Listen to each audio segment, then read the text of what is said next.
അവജ്ഞയും മാറില്ല എന്ന് ഞാൻ ഭംഗ്യതരേണ ഓർമ്മിപ്പിക്കുകയാണ്.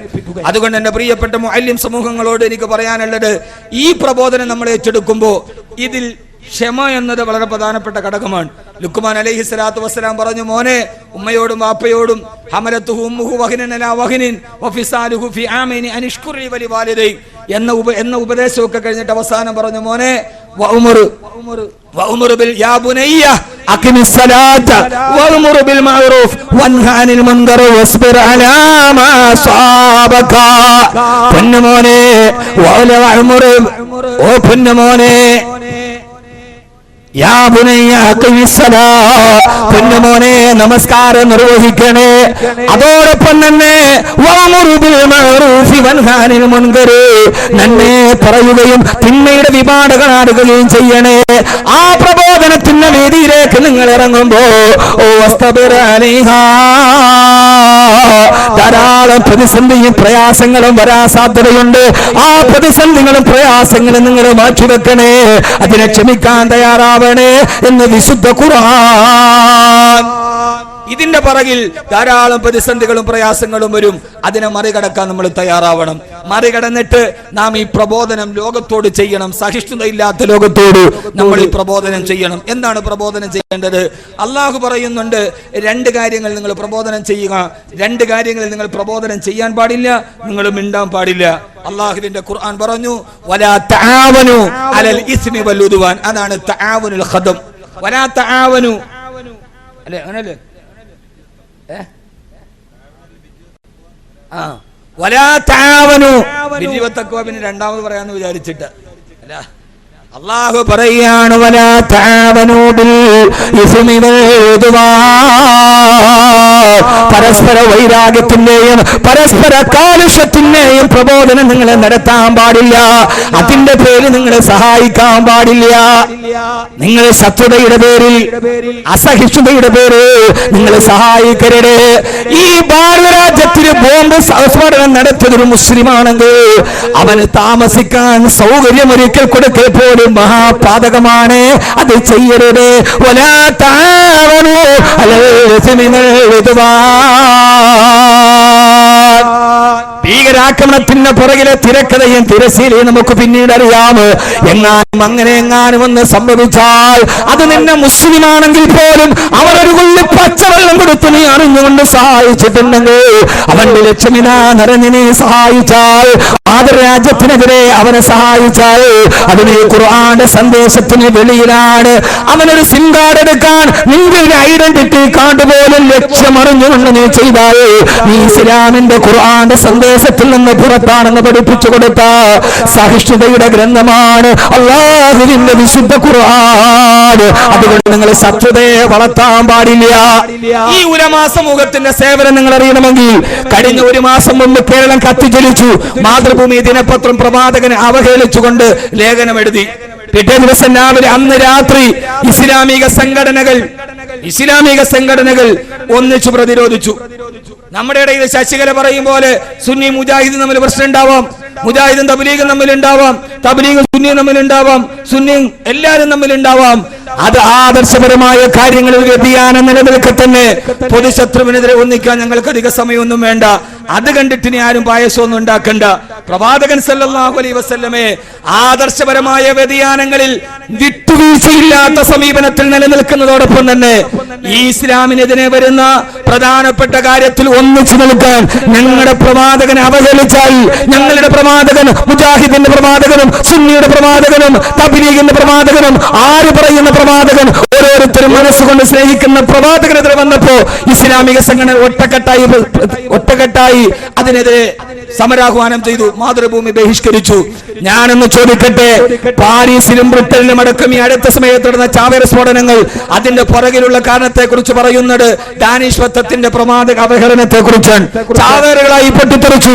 പക്ഷെ നിങ്ങൾക്കറിയുമോ, ഈ മുസ്ലിം സമൂഹത്തിന്റെ ഖത്തീബുമാർ നടത്തുന്ന സേവനം മാതൃഭൂമി പത്രത്തിൽ പ്രവാചക ഇത്രയും വൃത്തികെട്ട രീതിയിൽ ആക്ഷേപിച്ചിട്ട് മാതൃഭൂമിയുടെ ഓഫീസിന്റെ നേരെ ഒരാൾ കല്ലെറിഞ്ഞിട്ടില്ല, ഒരു ചില്ലടഞ്ഞിട്ടില്ല, ഒരു പത്രത്തിന്റെ വാഹനം തടഞ്ഞിട്ടില്ല, ഒരാളുടെ നേരെ കൈയെത്തിയിട്ട് പോലുമില്ല. കാരണം എന്തെന്നറിയോ? പിറ്റേ വെള്ളിയാഴ്ചകളുടെ മെമ്പറുകളിൽ ഒരു സമൂഹത്തിന്റെ ചെറുപ്പക്കാർ വരുമ്പോ ആ ചെറുപ്പക്കാരെ തീപിടിപ്പിക്കാൻ, സിരകളിൽ തീപിടിപ്പിക്കാൻ കഴിയുന്ന പ്രസംഗത്തിന്റെ അനുയായികളാണ് ഈ ഇരിക്കുന്ന ഖത്തീബുമാരും മുഅല്ലിമീങ്ങളും. പ്രസംഗകലയിൽ ഖത്തീബുമാരെയും ഇമാമിങ്ങളെയും വെല്ലാൻ ഒരാളും അവരെ ധരിച്ചിട്ടില്ല. വെള്ളിയാഴ്ച മെമ്പറിൽ കിട്ടുന്ന അരമണിക്കൂർ കൊണ്ട് മുമ്പിലിരിക്കുന്ന സമൂഹത്തെ വൈകാരികമായോ അല്ല വിവേകപരമായോ ഏത് രീതിയിലും പ്രതികരിക്കപ്പിക്കാൻ കഴിയുന്ന ഈ സമൂഹം. പക്ഷെ ഈ സമൂഹം അവർക്ക്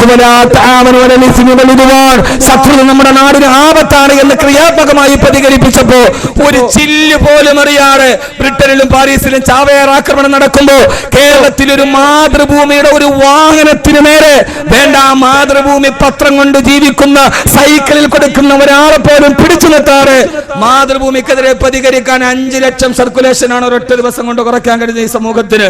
അതെന്തുകൊണ്ടെന്നറിയുമോ? ഈ സമൂഹത്തിന്റെ നേതൃത്വത്തിന്റെ ദിശാബോധമാണ്. കഴിഞ്ഞിട്ടില്ല. അതാണ് കേരളീയ സമൂഹത്തിന്റെ പാരമ്പര്യം. തആവുൽ ഖദ മുമ്പിലോട്ട് വെക്കുന്ന സന്ദേശം അതാണ്. വലാ തആവനുൽ ഇസ്മി വൽ ഉദ്വാൻ. ശത്രുതയും വൈരാഗ്യവും നമുക്ക് വേണ്ട, ശത്രുതയും വൈരാഗ്യവും നമുക്ക് വേണ്ട. മാതൃഭൂമി കിടുകിട വിറച്ചു. പിറ്റേ ദിവസം ബഹിഷ്കരിക്കാൻ ആസ്വദിച്ചു. എല്ലാവരും പറഞ്ഞു. പിറ്റേ ദിവസം ഫേസ്ബുക്കിൽ വന്നു, മാതൃഭൂമി നാളെ രാവിലെ ഇറങ്ങിയാൽ ചവിട്ടി അരച്ചിട്ട് ഞങ്ങളത് ക്ലോസറ്റിൽ കൊണ്ടുപോയിടും. മാതൃഭൂമിക്കാരൻ്റെ ഒരു അന്തം വിട്ട ബുദ്ധിയെ അവൻ പിറ്റേ ദിവസം ഞാൻ ഓർത്ത് ഹജ്ജാന്ന് ഫ്രണ്ട് പേജ് മുഴുവൻ കഅബയും. മാതൃഭൂമിയുടെ പിറ്റേ ദിവസം ഫ്രണ്ട് പേജിൽ കഅബയുടെ മുമ്പിൽ തവാഫ് ചെയ്യുന്ന ഒരു വലിയ ജനക്കൂട്ടം. കാരണം മാതൃഭൂമിക്കാരനറിയാം ഇതിന്റെ മോളിൽ ആരും ചവിട്ടൂല്ല. പിറ്റേ ദിവസത്തെ കലികാല ബുദ്ധിയായിരുന്നു അത് ചവിട്ടാതിരിക്കാൻ. പിറ്റേ ദിവസം അന്ന് ഉംറയില്ല, ഒന്നുമില്ല.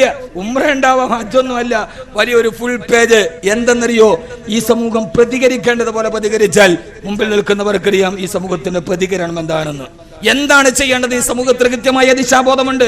വൈകാരികമായി അങ്ങനെ പ്രക്ഷുബ്ധരാകുന്ന ഒരു യുവാക്കളുടെ സമൂഹമല്ല, അങ്ങനെ ഒരു സമുദായമല്ല ഈ സമുദായമെന്ന് എല്ലാവരും മനസ്സിലാക്കുക. അവരുടെ പുറകിലെ അജണ്ട വൈകാരികമായി അതിനെ ഉത്ബുദ്ധരാക്കുക എന്നതായിരുന്നു. അള്ളാഹു നമ്മൾ അതിൽ നിന്ന് കാത്തുരക്ഷിക്കുമാറാകട്ടെ. മറിച്ച് എന്റെ ഈ പ്രസംഗത്തിന്റെ പ്രധാനപ്പെട്ട ഭാഗം, ഈ വിശുദ്ധമായ ഈ ഭാഗം ഞാൻ അവസാനിപ്പിക്കുകയാണ്. അല്ലാഹുവിന്റെ ഖുർആൻ പറഞ്ഞു, പിന്നെ നിങ്ങൾ എന്തിനാണ് തആവുനാകേണ്ടത്? എന്തിനാണ് നിങ്ങൾ തആവുനാകേണ്ടത്? വതആവനൂ അലൽ ബിർരി വത്തഖ്വാ. നന്മക്കും തഖ്വയ്ക്കും വേണ്ടി നിങ്ങൾ ഒരുമിച്ച് കൂടണേ, നിങ്ങളിൽ തഖ്വയുണ്ടാകണേ. വതആവനൂ അലൽ ബിർരി വത്തഖ്വാ. തഖ്വയ്ക്കും വേണ്ടി നിങ്ങൾ ഒരുമിച്ച് കൂടണേ. യഥാർത്ഥത്തിൽ ഞാൻ ഓർക്കുകയാണ്, ഈ സംഘടന അല്ലാഹു ഇഷ്ടപ്പെട്ടതുപോലെ അല്ലാഹുവിന്റെ ഖുർആൻ പഠിപ്പിക്കുന്ന ഖാദിമീങ്ങൾ, ആ ഖാദിമീങ്ങളുടെ സംരക്ഷണത്തിന് വേണ്ടി രൂപീകരിക്കപ്പെട്ട ഈ പുണ്യമായ ഈ സംഘടനയുടെ ചുരുക്കപ്പേര് തഖ്വ എന്നാണ്. തആവുനുൽ ഖദം അതിന്റെ ചുരുക്കപ്പേര് തഖ്വ എന്നാണ്. അല്ലാഹു പറയുന്നു, തആവനൂ അലൽ ബിർരി വത്തഖ്വാ. നന്മക്കും തഖ്വയ്ക്കും വേണ്ടി നിങ്ങൾ ഒരുമിച്ച് കൂടണേ. എന്താണ് തഖ്വ? എന്താണ് തഖ്വ? ഉബയ്യ് ഇബ്നു കഅബ് റളിയല്ലാഹു അൻഹു ഉമർ റളിയല്ലാഹു തആല ചോദിച്ചു. ഞാൻ ചുരുക്കുകയാണ്. ചോദിച്ചു. 1 മണിക്കൂറായില്ലേ? കാരണം എനിക്ക് 1 മണിയുടെ ട്രെയിന് പോകണം. ഞാൻ എൻ്റെ യാത്രയുടെ ഷെഡ്യൂൾ പെട്ടെന്നൊന്ന് മാറേണ്ടി വന്നു. ഇവരെ ക്ഷണിക്കുമ്പോൾ എനിക്ക് ഇന്നലെ പരിപാടി പാലക്കാടാണ്. പക്ഷേ ആ പരിപാടി പെട്ടെന്നൊരു യാത്രയിൽ ഷെഡ്യൂൾ മാറ്റേണ്ടി വന്ന പരിപാടി മാറ്റി ഞാൻ മസ്കറ്റിലായിരുന്നു. ഇന്ന് ഉച്ചയ്ക്ക് ചേലക്കുള മൂലയൊക്കെ വല്ലാതെ പേടിച്ച് ഭയന്ന് പോയിരുന്നു. ഇനിങ്ങനെ ഞാൻ വന്നപ്പോൾ വീട്ടിൽ പറഞ്ഞു, ഞാനും ഭാര്യയും മക്കളും ഒക്കെ പോയതുകൊണ്ട് സംഘാടകർ പാഞ്ഞു വന്നു. സ്ഥാനം വിളിച്ചിട്ട് കിട്ടുന്നില്ല, ആള് നാട്ടിലും ഇല്ല, ഒരിടത്തും ഇല്ല. അപ്പോൾ വീട്ടിൽ നിന്ന് പറയുന്നു ഉച്ചയ്ക്ക് വരുമോ എന്തോ അല്ലാഹു ആലം. ഏറ്റത് കൊണ്ടാണ് ഞാൻ ഇന്ന് വന്നത്. അപ്പോൾ പെട്ടെന്നൊരു യാത്രയുടെ ഷെഡ്യൂൾ മാറിയത് കൊണ്ട് പെട്ടെന്ന് ഇവിടെ വരേണ്ടി നാളെ രാവിലെ 10 മണിക്ക് എനിക്ക് പെരിന്തൽമണ്ണയിൽ ഒരു പരിപാടിക്ക് എത്തണം. അപ്പോൾ 1 മണിക്ക് ട്രെയിൻ ബുക്ക് ചെയ്തിരിക്കുകയാണ്. എങ്കിലും അൽഹംദുലില്ലാഹ് ഇത്രയും വലിയൊരു സദസ്സിൽ ഇവർ 2-3 വർഷമായി ക്ഷണിക്കുമ്പോഴും പല പരിപാടികളിലും പങ്കെടുത്തിട്ടുണ്ട്. പക്ഷെ ഇപ്പോൾ ഞാൻ ഇത്രയും വലിയൊരു യാത്രയുടെ ഓട്ടത്തിനിടയിൽ ഏറ്റെടുത്ത് എൻ്റെ നാടിൻ്റെ തൊട്ടടുത്താണ് ഞാൻ വരുമ്പോൾ അതിലൊരു സംഘാടകനായിട്ടല്ല, ഒരു സുഹൃത്തായി പങ്കെടുക്കണം എന്നൊരാഗ്രഹം കൊണ്ടാണ് ഞാൻ ഇവിടേക്ക് എത്തിയത്. ആ എത്തലിനെ അള്ളാഹു സ്വീകരിക്കുമാറാകട്ടെ. റബ്ബ് സുബ്ഹാനഹു വ തആല ഖൈറും ബറക്കത്തും നൽകി അനുഗ്രഹിക്കട്ടെ. പിന്നെ ഈ 10 വർഷമായിട്ട് ഈ നാട്ടിലുള്ള ഞാൻ എല്ലായിടത്തും പ്രസംഗിച്ചിട്ടുണ്ട്, 5 പ്രസംഗിച്ചിട്ടില്ല. ഈ ജമാഅത്ത് കമ്മിറ്റിക്കാർ, ടൗൺകാർ കുറേ പ്രാവശ്യം എന്നെ വിളിച്ചെങ്കിൽ എന്തൊക്കെയോ കാരണങ്ങൾ കൊണ്ട് അങ്ങോട്ടും ഇങ്ങോട്ടും ഡേറ്റ് കൊടുക്കാൻ കഴിഞ്ഞില്ല. അപ്പം 5 ഇതുവരെ പ്രസംഗിച്ചിട്ടില്ല എന്നുള്ളൊരു പേര് ദോഷവും കൂടെ മാച്ച എല്ലാം കൂടെ ജാമ്യം മാന്യമായിട്ട് നടക്കും.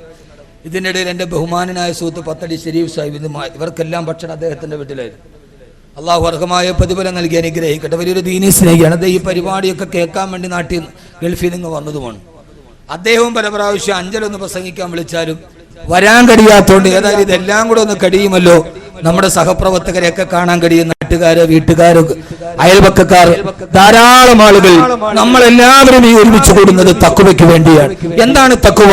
മഹാനായ ഉബയ്യ് ഇബ്നു കഅബ് റളിയല്ലാഹു തആല അൻഹുവിനോട് ഉമർ റളിയല്ലാഹു തആല അൻഹു ചോദിച്ചു, ഉബയ്യേ, തഖ്വ എന്നാൽ എന്താണ്? ഉബയ്യ് ഇബ്നു കഅബ് റളിയല്ലാഹു തആല അൻഹു പറഞ്ഞു, കല്ലും മുള്ളും നിറഞ്ഞ ഒരു ഇടവഴിയിലൂടെ കാലിൽ ചെരുപ്പില്ലാതെ സഞ്ചരിക്കുന്ന ഒരാൾ കാല് കല്ലിൽ തട്ടാതെ, അതേ സമയത്ത് മുള്ളു കാലിൽ തുളച്ചു കയറാതെ, കല്ലിന്റെയും മുള്ളിന്റെയും ഇടയിൽ തന്റെ പാദത്തെ എത്ര സൂക്ഷ്മതയോടെ വെക്കുന്നുവോ അങ്ങനെ വെച്ച് മുന്നോട്ട് പോകലാണ് തഖ്വ എന്ന് മഹാനായ ഉബയ്യ് ഇബ്നു കഅബ് റളിയല്ലാഹു തആല അൻഹു അങ്ങനെ വെച്ചു പോകലാണ് തഖ്വ. ജീവിതത്തിൽ കല്ലുണ്ട് മുള്ളുണ്ട് എന്നെ കേൾക്കാനെത്തിയ എന്നോടും ഇഖ്വാനി വ ഖുല്ലാനി ഉസീകും യാ ഇബാദല്ലാഹ് വ ഇയ്യായ ബിനഫ്സി അവ്വലൻ ബിതഖ്വല്ലാഹ്. ഇത്രയും കൂടിയ ചെറുപ്പക്കാരോടും അഞ്ചൽ ആദ്യമായിട്ട് ഇങ്ങനെ ഞാൻ വന്ന് പ്രസംഗിക്കുമ്പോ നിങ്ങളോട് എനിക്ക് പറയാനുള്ളത്, ലോകം ഇങ്ങനെയാണ്. ഇടതുഭാഗത്ത് കല്ല്, വലതുഭാഗത്ത് മുള്ള്. അതിന്റെ നടുവിലൂടെ നാം സഞ്ചരിച്ചു പോകുമ്പോ ആ സഞ്ചാരത്തിന്റെ ഇടയിൽ ചിലപ്പോൾ കാലിൽ കല്ല് തട്ടാം, ചിലപ്പോൾ മുള്ള് അറിയാതെ ഒന്ന് കയറാം. എന്നാലും തഖ്വ എന്ന് പറഞ്ഞാൽ അള്ളാഹുവിന്റെ ഖുർആൻ പറഞ്ഞത്, ഇത്ര സൂക്ഷ്മമായി പോയാലും കല്ലിന്റെയും മുള്ളിന്റെ ഇടയിലൂടെ പോയാൽ ചിലപ്പോ കാലൊന്ന് കല്ലിൽ തട്ടൂലേ? നിങ്ങളെന്താ മുതുകാടാ? അറിയാതെ മുള്ളൊന്ന് കാലിൽ തറയ്ക്കില്ലയോ? തറയ്ക്കും. അപ്പൊ ബുദ്ധിമാൻ എന്താ ചെയ്യുക? അത് മാത്രം പറഞ്ഞാൽ പോവാൻ. ആ തറച്ച മുള്ളു വീണ്ടും അകത്തോട്ട് കയറ്റൂലല്ലോ. ഒന്നുകിൽ മുള്ളുമല്ലേ അല്ലെങ്കിൽ കല്ലിൽ കാല് തട്ടിയാൽ പിന്നെ അത് തട്ടാതിരിക്കാൻ ഇതാണ് തഖ്വ. തട്ടി അറിയാതെ തട്ടിപ്പോയി, പക്ഷേ പിന്നെ ഇത് തട്ടാതെ നോക്കുക എന്നതാണ് ഈ സമാനിൽ നമുക്ക് വേണ്ടേണ്ട ഏറ്റവും പ്രധാനപ്പെട്ട തഖ്വ. പാപം ചെയ്യരുത് എന്നൊക്കെ പറഞ്ഞാൽ അതിന് കഴിയാത്തൊരു സാഹചര്യത്തിലേക്ക് നമ്മൾ പോവാണ്. കണ്ണു തുറന്ന പാപം, കാലുകൊണ്ട് നടന്ന പാപം, ചിന്തിച്ചാല് പാപം. ആ മതിലോട്ട് നോക്കിയാൽ തന്നെ അടൽ സുള്ളിയാണ്. പക്ഷേ സൗദി അറേബ്യയിലും ദുബൈയൊക്കെ കുറിച്ച് എന്ത് പറഞ്ഞാലും നാഷണൽ കൂടെ യാത്ര ചെയ്യുമ്പോൾ സൈൻ ബോർഡ് വെച്ചിട്ടുണ്ട്, ലാ തൻസ ദിക്റല്ലാഹ്. കുറെ കഴിയുമ്പോൾ വാഹനത്തിൽ സഞ്ചരിക്കുമ്പോൾ കുൽ സുബ്ഹാനല്ലാഹ്, കുറച്ച് കഴിയുമ്പോ കുൽ അൽഹംദുലില്ലാഹ്. അറബ് രാഷ്ട്രങ്ങളിൽ മുഴുവൻ സൈൻ ബോർഡുകളിൽ അതാണ്. നമ്മുടെ ഇടയിലോട്ട് ഭാര്യയും മക്കളുമായും മതിലിൽ നോക്കിയിട്ട് സഞ്ചരിക്കാൻ കഴിയാത്ത, തിന്മയുടെ വാക്കുകളല്ലാതെ കാണാൻ കഴിയാത്തൊരു ലോകത്താണ് ചെറുപ്പക്കാരെ നമ്മൾ ജീവിക്കുക. കണ്ണുകൊണ്ട് തോന്നുന്നത് പാപമാണ്. മതിലോട്ട് നോക്കി പ്രകമ്പനം കൊള്ളിപ്പിച്ച പ്രകടനം കാണാൻ വരിക അന്തർഭാഷയിൽ. പോകാണ്ടെന്ന് വിചാരിക്കാത്തവനെ പോലെ എടുത്തുകൊണ്ടുപോകും. ഒരെടുത്തുകൊണ്ട് മതിയല്ലോ. ഞാനൊരിക്കൽ കാഞ്ഞിരപ്പള്ളി വഴി യാത്ര ചെയ്യുമ്പോൾ ഒരു കാല് നഷ്ടപ്പെട്ട ഒരു ചെറുപ്പക്കാരൻ, അയാൾ ഓട്ടോ ഓടിച്ചാ ജീവിക്കുക, ഓട്ടോറിക്ഷ. എന്റെ വാഹനം പുറകിലുണ്ട്. ഞാൻ അതിന്റെ പുറകിൽ നോക്കിയപ്പോൾ അയാൾ എഴുതി വെച്ചിരിക്കുന്നു, സ്ത്രീധനം സമൂഹത്തിന് ആപത്ത്. ഞാൻ അത് ആരെന്നറിയാൻ നോക്കിയപ്പോൾ ആ ചെറുപ്പക്കാരൻ ഒരു കാലില്ല, അയാൾ ഒറ്റക്കാലിലാണ് ഓടിക്കുക. ഓട്ടോയുടെ മുമ്പിൽ എഴുതി വെച്ചിരിക്കുന്നു, അല്ലാഹുവിനെ ഭയപ്പെടുക. യഥാർത്ഥത്തിൽ ഒരു കാലില്ലെങ്കിലും തന്റെ ഭാര്യക്കും മക്കൾക്കുമുള്ള ഭക്ഷണത്തിന് വേണ്ടി പെടാപ്പാടോടുമ്പോഴും ആ ചെറുപ്പക്കാരൻ ഒരു ദൈവത്ത് നിർവഹിക്കുന്നുണ്ട്, തന്റെ ഓട്ടോയിൽ എഴുതി വെച്ചതുകൊണ്ട്. അല്ലേ? നമ്മളാണെങ്കിൽ ഇവിടത്തെ ഓട്ടോ ഇവിടെ വേണ്ട, പോട്ട്, ഞാൻ നാളെ ഇതുവഴി പോകാനുള്ള. നമ്മൾ വേറെ ഓട്ടോയിലൊക്കെ നോക്കി എന്താ എഴുതി വെക്കുക? മോഹിച്ചത് എന്റെ തെറ്റ്, മോഹിപ്പിച്ചതോ നിന്റെ തെറ്റ്. ആ സമയത്തും ഒരു ദൈവത്ത് അള്ളാഹുവിന്റെ മുമ്പിൽ. ഇതാണ് ഈ സമാനിലെ തഖ്വ എന്ന് ഞാൻ ഓർമ്മിപ്പിക്കുകയാണ്. കാരണം പണ്ടൊക്കെ വാല് പറഞ്ഞാല് വ്യഭിചരിക്കരുത് എന്ന് പറയാം. പക്ഷെ ഇന്ന് ന്യൂ ജനറേഷനോട്, എന്താ ന്യൂ ജനറേഷൻ ഫ്രീക്കന്മാരോട്, അവരോട് പറയാൻ കഴിയാത്ത എന്താ ന്യൂ ജനറേഷൻ ഫ്രീക്കന്മാരെന്നറിയോ? ഞാൻ തന്നെ അതിനെ വിശദീകരിച്ച് പറഞ്ഞാൽ ന്യൂ ജനറേഷൻ എന്ന് പറഞ്ഞാൽ ആ അണുകുടുംബ കുടുംബത്തിൽ ജനിച്ചിട്ട് ആധുനിക രാസവള നിർമ്മാണശാലയുടെ ഉപോൽപ്പന്നങ്ങളായി KFC-യും ബർഗറും പിസയും മാത്രം തിന്ന് പരിശീലിച്ച, രാവിലെ കടക്കപ്പാടിൽ നിന്ന് എഴുന്നേറ്റായി മൊബൈൽ ഡാറ്റയുടെ ബാലൻസ് ചെക്ക് ചെയ്ത് നോക്കുന്ന, 1 GB താഴെയാണെങ്കിൽ പിന്നെ മറ്റൊരാളോട് വൈരാഗ്യത്തിന്റെ ഭാവത്തോടെ നടന്നുപോയി വൈകുന്നേരത്തിനുള്ളിൽ മൊബൈൽ ഡാറ്റയുടെ ബാലൻസ് നോക്കി താകുലപ്പെടുന്ന, പാതിരാ സമയത്ത് എങ്ങനെയെങ്കിലും വേറൊരുത്തന്നെ മടിശ്ശേരിയിൽ പിടിച്ചിട്ടാണെങ്കിലും അത് ബാലൻസ് നിർമ്മിച്ച് പാതിരാത്രി 6 മണിയാറ് സൈബർ കഫേകളിലെ സ്വന്തം പ്രൈവറ്റ് റൂമുകളിലും ലോകത്തുള്ള 140 രാട്ടത്തിൽ ഏതൊക്കെ പെണ്ണ് തുണിയുരിഞ്ഞാടിയാലും അത് മുഴുവൻ തന്റെ www.com തിരിച്ചറിഞ്ഞ് പാതിരാ സമയത്തെല്ലാം കണ്ണും ആസ്വദിച്ചും ഉറക്കുന്നുണ്ട് കണ്ണിനെ തടികെ തലോടുമ്പോ ലാപ്ടോപ്പിന്റെ ഡെസ്ക്ടോപ്പിലേക്ക് തലചരിച്ച് കിടന്നുറങ്ങുന്ന, ഇതേവരെ രാവിലെ സൂര്യോദയം കണ്ടിട്ടില്ലാത്ത, മധ്യാഹ്നത്തിന് മാത്രം എഴുന്നേറ്റ് പരിശീലിച്ച, അവര് സുബഹിയുടെ ബാങ്ക് കേട്ടിട്ടില്ല, അവര് സൂര്യോദയം കണ്ടിട്ടില്ല, മധ്യാഹ്നം മാത്രം പരിചയമുള്ള യൂറോപ്പിന്റെ വേഷവിധാനങ്ങളുമായി കിടന്നുറങ്ങുന്ന എന്റെ ന്യൂ ജനറേഷൻ ചെറുപ്പക്കാരാ, മാനായ ഉബയ്യ് ഇബ്നു കഅബ് റളിയല്ലാഹു അൻഹു പറയാ, അറിയാതെ നടന്നു പോകുമ്പോ കാലെങ്ങാനും കല്ലിൽ നിന്ന് തട്ടിയാലും കല്ലിൽ നിന്ന് മുള്ളു വിറച്ചാലും പിന്നെയും ഇതിനെ തറയ്ക്കാൻ ഇടവരരുത്, പിന്നെയും ആ കാല് പോയി കല്ലിൽ വീണ്ടും വീണ്ടും തട്ടരുത്. ഒരു സത്യവിശ്വാസി ഒരേ മാളത്തിൽ നിന്ന് 2 പ്രാവശ്യം പാമ്പ് കടിക്കുകയില്ല, പിന്നെയും നിന്നെ 2 പ്രാവശ്യം കടിക്കാൻ പാടില്ല. അതുകൊണ്ടാണ് ഹബീബായ നബി മുഹമ്മദ് മുസ്തഫ സല്ലല്ലാഹു അലൈഹി വസല്ലം മദീനത്തെ പള്ളിയിൽ ഖുർആൻ പഠിപ്പിച്ചുകൊണ്ടിരിക്കുമ്പോ അല്ലാഹുവിന്റെ റസൂലിന്റെ അടുക്കലേക്ക് വന്നിട്ടൊരു ചെറുപ്പക്കാരൻ വിളിച്ചു പറഞ്ഞില്ലേ, നബിയേ തഹിർനി യാ റസൂലല്ലാഹ്, എന്നെ ഒന്ന് ശുദ്ധീകരിക്കണേ നബിയേ. നബിയെ ഞാൻ വ്യഭിചരിച്ചു, നബിയെ വ്യഭിചരിച്ചെന്നല്ല, വ്യഭിചരിച്ചില്ലെന്നല്ല, അറിയാതെ ആരും കാണാതെ ഞാൻ വ്യഭിചരിച്ചു നബിയെ, എന്നെ എറിഞ്ഞു കൊല്ലലേ നബിയെ. ചരിത്രം നമുക്കറിയാം, മരുഭൂമിയുടെ മാരടത്തിലേക്ക് ഇറക്കിനെത്തിയിട്ട് കൂട്ടുകാരെ കല്ലിരിക്കുന്ന കരിങ്കല്ല് കൊണ്ട് ഏറിയുമ്പോ ശരീരത്തിലൂടെ രക്തം ഇങ്ങനെ തടം തല്ലി തടുകി തന്റെ തലയിലേക്ക് കരിങ്കല്ലുകളെ പാഞ്ഞു വന്ന് തല പൊട്ടിച്ചു തരുമ്പോ സ്വയം ഏറ്റെടുത്തതാണ്. മറ്റൊരാൾ കണ്ടിട്ടില്ല, മൂന്നാമതൊരാൾ അറിഞ്ഞിട്ടില്ല.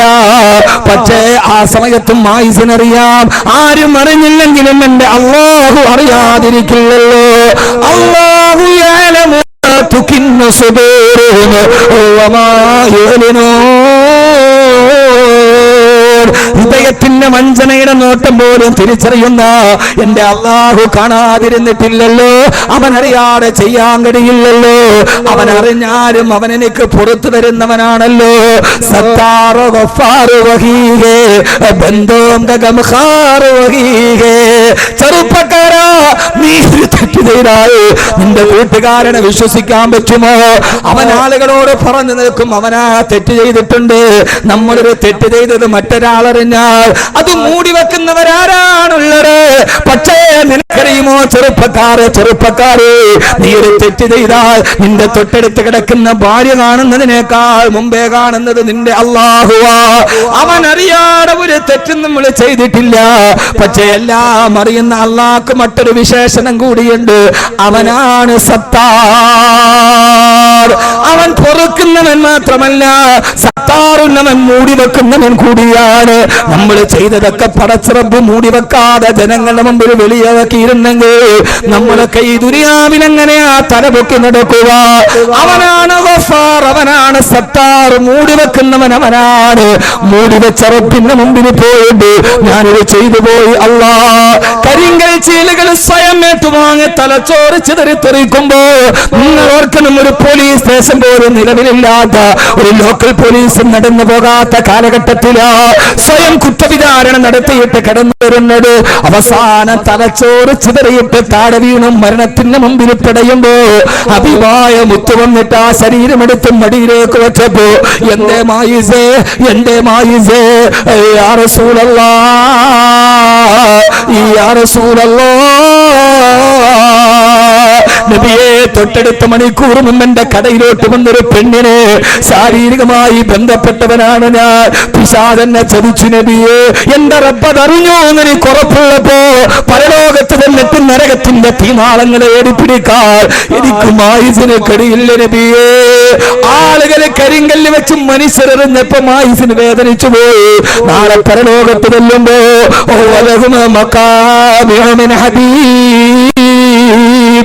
ഇരുമ്പിന്റെ ചുറ്റി കൊണ്ട് നരകത്തിന്റെ മലക്കുകളെ തലയിലടിക്കുമ്പോ മായിസ് അങ്ങനെ സഹിക്കും നബിയെ. അതുകൊണ്ടാണ് ഞാൻ ഇവിടെ വെച്ച് തന്നെ ഈ ശിക്ഷ ഏറ്റുവാങ്ങിയത്. മായിസേ നിനക്കെന്തുണ്ട് ചോദിക്കാൻ? അവസാന സമയം ആരംഭപ്പൂവിന്റെ മടിയിലെ തല വെച്ചിട്ട് മായിസ് റളിയല്ലാഹു തആല ചോദിച്ചൊരു ചോദ്യമുണ്ട്. യാ റസൂലല്ലാഹ്, വേദനിക്കുന്ന നബിയെ, എന്നെ മാംസം ഇടിഞ്ഞു പൊളിഞ്ഞു, എന്റെ തല പൊട്ടിച്ചു തെറി, എന്റെ രക്തം ഇന്ന് മരുഭൂമിയുടെ മണലിന്റെ ഇട്ട പാനീയമായി. പക്ഷേ ഇതെല്ലാം ഏറ്റിട്ട് ഞാൻ മരിച്ചുപോയ നാളെ പടച്ചറപ്പിന്റെ പരലോകത്ത് പരിഭ്രാന്തിയോടെ നിൽക്കുമ്പോ, നരകം മാടി നിൽക്കുമ്പോ, അവിടെയും ഇതേ തെറ്റിന്റെ പേരിൽ നരകത്തിലും എനിക്ക് ശിക്ഷയുണ്ടോ? യാ റസൂലല്ലാഹ്, ആ സമയത്താണ് ഹബീബായ മുത്തുനബി പറഞ്ഞു കൊടുത്തത്, മായിസേ ഇന്ന ഉമ്മത്തി ഹാദിഹി ഉമ്മത്തും മർഹൂമ ലാ യുഅദ്ദിബുഹുമുല്ലാഹു ബിഅദാബൈൻ. എന്റെ സമൂഹത്തിന് അല്ലാഹു ധാരാളം കരുണ ചെയ്തിട്ടുണ്ട്. ഒരു തെറ്റിന്റെ പേരിൽ 2 പ്രാവശ്യം അവരെ ശിക്ഷിക്കപ്പെടുകയില്ല. അതുകൊണ്ട് എന്റെ പ്രിയപ്പെട്ട സഹോദരങ്ങളെ, സഹോദരിമാരെ, തെറ്റ് ചെയ്യാത്തവനെ കുറിച്ചല്ല പറയുന്നത്. തെറ്റിലേക്ക് വഴുതിപ്പോകുന്ന ഞാനും നിങ്ങളും അടക്കമുള്ളവരോട് നമുക്കാണ് സ്വർഗം കാത്തിരിക്കുന്നത്.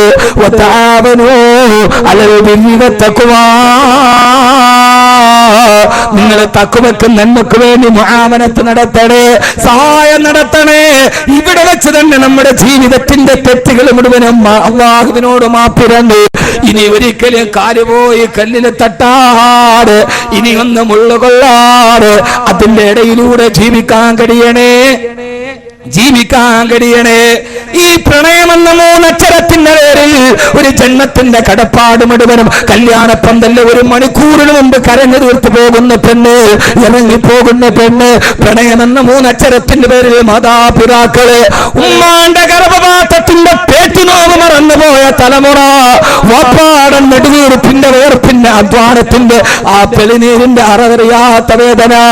അഞ്ചല് ചന്തയിലേക്ക് പോയാൽ രാവിലെ നിങ്ങൾ അഞ്ചല് ചന്തയിൽ പോകണം. 100 കിലോയുടെ ചാക്കും ദീർഘത്ത് വെച്ചിട്ട് ചന്തയിലൂടെ നടന്നു പോകുന്ന നമ്മുടെ വാപ്പയെ കാണാം, പട്ടിണി പാവങ്ങളെ കാണാം. അവന്റെ മുതുകു കുനിഞ്ഞത് അവന്റെ മുതുകിലിരിക്കുന്ന കിണ്ടൽ ചാക്കിന്റെ ഭാരമല്ല, അവന്റെ മക്കളെ പഠിപ്പിക്കാനുള്ള, അവന്റെ മകളെ കെട്ടിച്ചുവിടാനുള്ള, അവന് സ്വന്തമായിട്ടൊരു വീട് വെക്കാനുള്ള അവന്റെ ഏറ്റവും വലിയ ഭാരമാണ് അവന്റെ മുതുകിനെ കുനിപ്പിച്ചത്.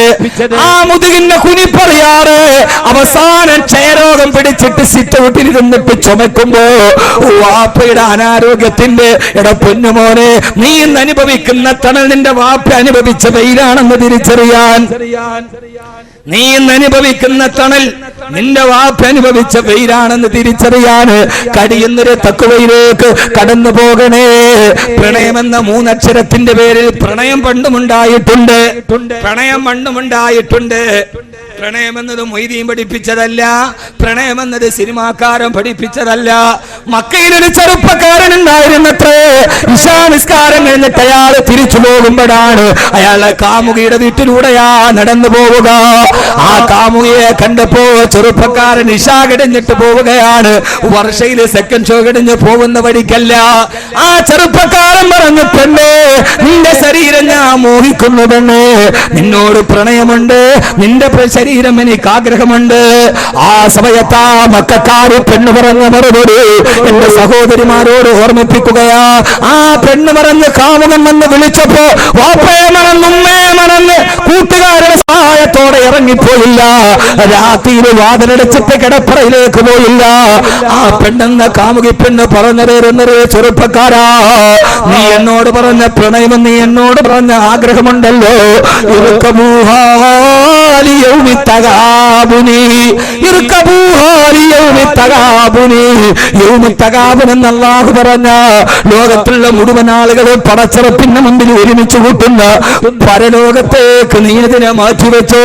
നാളെ നീ പറയുന്ന പ്രണയം കൊണ്ട്, നീ പറയുന്ന മോഹം കൊണ്ട് മഹിസറയിൽ എന്തെങ്കിലും പ്രയോജനമുണ്ടെങ്കിൽ അതിന് ഞാൻ തയ്യാറാണ് കാമുകനെ എന്ന് മറുപടി പറഞ്ഞു മക്കയിലെ പെൺകുട്ടി.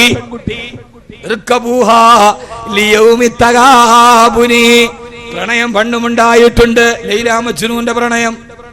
ആ പെണ്ണ് പറഞ്ഞു, ഇതുകൊണ്ട് നമുക്ക് എന്തെങ്കിലും ഗുണം മഹ്ശറയിൽ കിട്ടുമെങ്കിൽ ഞാൻ റെഡിയാണ്. ഇതാണ് തഖ്വയുള്ള പെണ്ണ്. ഇത് കാമുകൻ കാമുകിയോട് പറഞ്ഞതാണ്, അല്ലാതെ വടിയെ പോയപ്പോ ആദ്യമായിട്ട് പറഞ്ഞതല്ല. പ്രണയമുണ്ടാവാം, പ്രണയം എല്ലായിടത്തും. ലൈലാ മജ്നൂൻ എന്താ പ്രണയം? ബദറുൽ മുനീർ എന്താ പ്രണയം? പണ്ട് കാലത്തെ പ്രണയം പോലെ ഒരു പ്രണയം ഇന്നില്ല. രമണനും ചങ്ങമ്പുഴയൊക്കെ വെറുതെയാണ്. അതിനേക്കാൾ വലിയ പ്രണയം ഇംറുൽ ഖൈസിന്റെ പ്രണയം. ഈ പ്രണയത്തിൽ തന്നെ മോശമായത് കലർത്തിയ ആളുകളുണ്ട്. ഇംറുൽ ഖൈസിന്റെ സബൂൽ മുഅല്ലഖ് അല്ലേ, സബൂൽ മുഅല്ലഖ് അല്ലേ ഇംറുൽ ഖൈസ് വന്ന് ഞാൻ നോക്കാൻ പറ്റില്ല, വന്ന് ഇറങ്ങി നേരെ പോരെ. ഇംറുൽ ഖൈസിന്റെ പ്രണയം എന്താ ഉണ്ടായിട്ടുണ്ട്?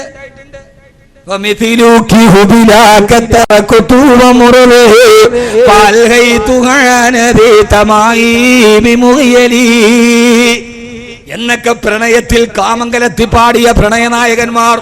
അത് മനസ്സിലാകേണ്ടവർക്ക് മനസ്സിലായാൽ മതി. ഉണ്ടായിട്ടുണ്ട്. പക്ഷേ പ്രേമം നടിച്ച പെണ്ണിനെ കിടപ്പറയിൽ കൊണ്ടുപോയി എല്ലാ കവറിനെടുത്തിട്ടത് വീഡിയോയിൽ പിന്നെ നെറ്റിൽ അപ്ലോഡ് ചെയ്ത കാമുകന്മാര് പഴയകാലത്തുണ്ടായിട്ടില്ല.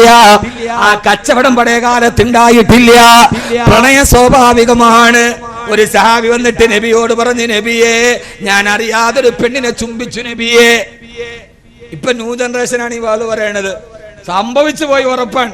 എല്ലാം കഴിഞ്ഞു. നബിയെ ഞാൻ ചുംബിച്ചു പോയി, എന്നെ എറിഞ്ഞു കൊല്ല്. അല്ലാഹുവിന്റെ റസൂൽ പറഞ്ഞു, ചുംബിച്ചതേ ഉള്ളൂ. പ്രണയൊക്കെ ഇങ്ങനെ തുടങ്ങിയ ആ സമയത്ത് അതാണ് തഖ്വ, തിരിച്ചറിവാണ് തഖ്വ. നബിയെ എന്നെ എറിഞ്ഞു കൊല്ല്. അല്ലാഹുവിന്റെ റസൂൽ പറഞ്ഞു, ചുംബിച്ചതേ ഉള്ളെങ്കിൽ എറിഞ്ഞു കൊല്ലണ്ട. ആകാശലോകത്തു നിന്ന് ഗഗനലോകത്തു നിന്ന് ദിവ്യബോധനത്തിന്റെ വെളിപാടുമായി റൂഹുൽ അമീൻ മലക്ക് ജിബ്രീൽ അലൈഹിസ്സലാത്തു വസ്സലാം എന്ന നബിയെ അഖിമിസ്സലാത്ത തറഫിയൻ നഹാരി വസുലഫൻ മിനൽ ലൈൽ ഇന്നൽ ഹസനാതി യുദഹിബിന സയ്യാദ് ദാലിക ദിക്റാ ലിസാകിരീൻ. 5 വഖത്ത് നിസ്കാരം കൃത്യമായിട്ട് അനുഷ്ഠിക്കാൻ പറയും നബിയെ. ഇന്നൽ ഹസനാതി യുദഹിബിന സയ്യാദ്. തിന്മ ചെയ്താൽ നന്മകൾ വർദ്ധിപ്പിക്കണം. അപ്പൊ തിന്മദാന ഇല്ലാതാവും. അറിയാതെ ചെറിയ തെറ്റൊക്കെ വന്നാൽ നന്മകൾ വർദ്ധിപ്പിക്കുക. അല്ലാഹു തൗഫീഖ് നൽകട്ടെ. എന്നിട്ട് ഇനി ഒരിക്കലും തെറ്റ് ചെയ്യില്ല എന്ന് മനസ്സിലാക്കുക.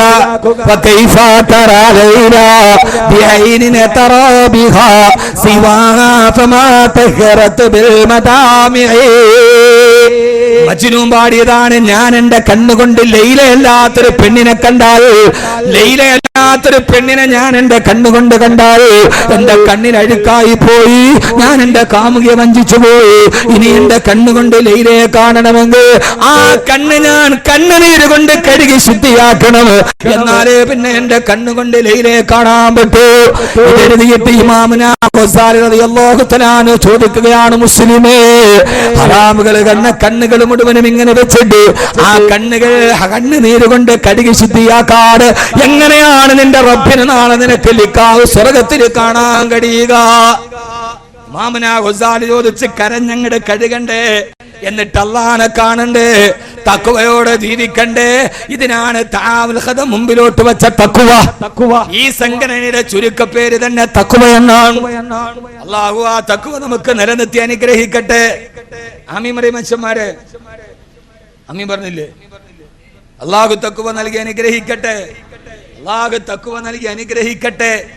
തെറ്റ് ചെയ്തിട്ട് അത് തെറ്റാന്ന് മനസ്സിലാക്കി അള്ളാഹുവിലേക്ക് അടുത്തവനാണ് വലിയ പ്രതിഫലത്തെ കുറിച്ച് ഖുർആൻ പറഞ്ഞത്. നിസ്കരിക്കുന്നവർ നേരെ സ്വർഗ്ഗത്തിൽ പോകുന്നുണ്ട്, നോമ്പ് പിടിക്കുന്നവർ നേരെ സ്വർഗ്ഗത്തിൽ പോകും, സദക്ക ചെയ്യുന്നവർ മുത്തഖീങ്ങൾ സ്വർഗ്ഗത്തിൽ പോകുന്ന അവസ്ഥ ഖുർആൻ പറഞ്ഞിട്ടുണ്ട്. ഇത് ന്യൂ ജനറേഷന് വേണ്ടി മാത്രം وسيق الذين اتقوا ربهم إلى الجنة زمرا حتى إذا جاءوها فتحت أبوابها മുത്തഖീങ്ങൾ സ്വർഗ്ഗത്തിന്റെ മുമ്പിലെത്തുമ്പോൾ വാതിൽ താനേ തുറക്കപ്പെടും. അവരതിലേക്ക് കയറിയിരുന്നാൽ അവർക്ക് ആവശ്യമുള്ളതൊക്കെ ഇവരുടെ മുമ്പിലേക്ക് വരും. മുത്തഖീങ്ങൾ സ്വർഗ്ഗത്തിൽ കയറുന്നത് ഇങ്ങനെയാ: കിളക്കണ്ട, പൂട്ടണ്ട, അവയിൽ കൊള്ളണ്ട, നിനക്കുള്ളതൊന്നും തന്നെ നീ അറിയണ്ട. കൊതിക്കുന്ന പഴമെടുക്കുന്നതാ കയറണ്ട, പറിച്ചാലുടൻ മുളയ്ക്കുന്നതാ കുറയണ്ട. നമ്മുടെ കൊല്ലം ജില്ലയുടെ സ്വകാര്യ അഭിമാനമായിരുന്ന ബഹുമാനനായ തടവ മുഹമ്മദ് കുഞ്ഞു മൗലവി നവ്വറല്ലാഹു മർക്കദ ഇന്നും ഒരു തെക്കൻ ജില്ലക്കാരെന്ന രീതിയിൽ വടക്കൻ മലബാർ പോകുമ്പോ അഭിമാനമേടെന്നറിയോ? വടക്കൻ മലബാർ പോയി എവിടെ വാള് പറഞ്ഞാലും ആളുകൾ പറയും തടവ ഉസ്താദ് ഇവിടെ വാള് പറഞ്ഞിട്ടുണ്ട്. തടവ ഉസ്താദ് വാള് പറയാത്തൊരു മഹല്ല് വടക്കൻ മലബാറിലില്ല. അങ്ങനത്തെ മഹാപണ്ഡിതൻ ഇവിടെ വന്നപ്പോ ആരും അനൗൺസ് ചെയ്തു പ്രഭാഷണ കലയിലെ ചക്രവർത്തി ബാക്കവി എന്നല്ല, പ്രഭാഷണ കലയുടെ ചക്രവർത്തി ആരെന്നറിയോ? തഴവ മുഹമ്മദ് കുഞ്ഞു മൗലവി നവ്വറല്ലാഹു മർക്കദ. കാസർഗോഡ് ബേക്കൽ പള്ളിയിൽ വാളിന് പോയപ്പോ അവര് പറഞ്ഞു 22 വർഷം തുടർച്ചയായി 10 ദിവസം വെച്ച് വാള് പറഞ്ഞിട്ടുണ്ട് തഴവ ഉസ്താദ് അവിടെ. അപ്പൊ ആരാ ചക്രവർത്തി? നമ്മൾ 1, 2, 3, 4 പറഞ്ഞ് വേറെ വാക്കവിയെ വിളിക്കുക. 22 വർഷം അവിടുത്തെ ഹൗദിന്റെ കരയിലിരുന്നിട്ട് ഹൗദിനെ കുറിച്ച് പാട്ടുണ്ടാക്കി കളഞ്ഞു. ബേക്കലുകാര് പറയാ ലോഹർ നിസ്കരിക്കാൻ ഹൗദിലേക്ക് വന്നു. ഹൗദിൽ വെള്ളമെടുത്തപ്പോ ഹൗദിൽ കിടന്നിട്ട് മീനുകൾ ഓടിക്കളിക്കുന്നു. ആ ഹൗദിന്റെ ചെറിയ കസ് അതാ കല്ലിലിരുന്നിട്ട് 48 വരെ പദ്യം പാടി. ബേക്കല് പള്ളിയിലെ ഹൗദിനെ കുറിച്ച് മഹാനായ തടവ മുഹമ്മദ് കുഞ്ഞു മൗലവി നവ്വറല്ലാഹു മർക്കദ